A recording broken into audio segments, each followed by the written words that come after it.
He was out. He was out, like, sleeping. And then I looked over and I realized that his head was on the table, his arm started to shake, and I knew at that point that there was an issue. I don't know if it was my news background or what it was, but instinctively I jumped up and I hit my mute switch because I didn't want people at home to see what was happening. Sure. And I started screaming for our doctor, Dr. Sampson, who was at ringside. He's there for all of our events.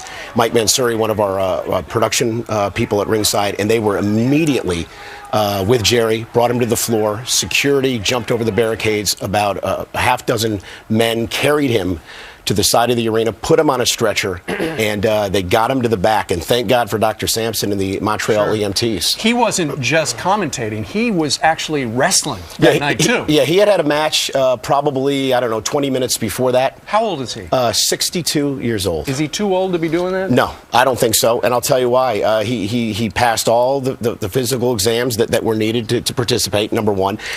Number two, Jerry Lawler, he's been doing this 42 years. He loves it. He's like a kid. It's all he's ever wanted to do. But more importantly than that, he wrestles 100 to 150 times a year. Oh, man. Not just for us, but for independent organizations around the world.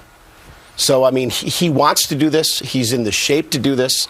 I don't think he wouldn't be in this business if he didn't love it. How much more of a show did you have to do after this happened? An hour.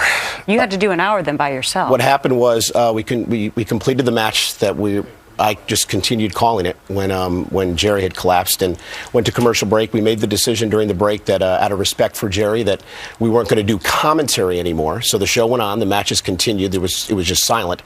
And then I would give an update at the bottom of every segment before commercials to what we knew about Jerry. It didn't look good for a while, and then the last thing we heard was that he was starting to respond to light and his heart was beating on its own right before we went off the air Monday. Wow. All right. Michael Cole from WWE. Thank you very much for giving us. Thank you guys. Thank you. All right, 20 minutes out before the top.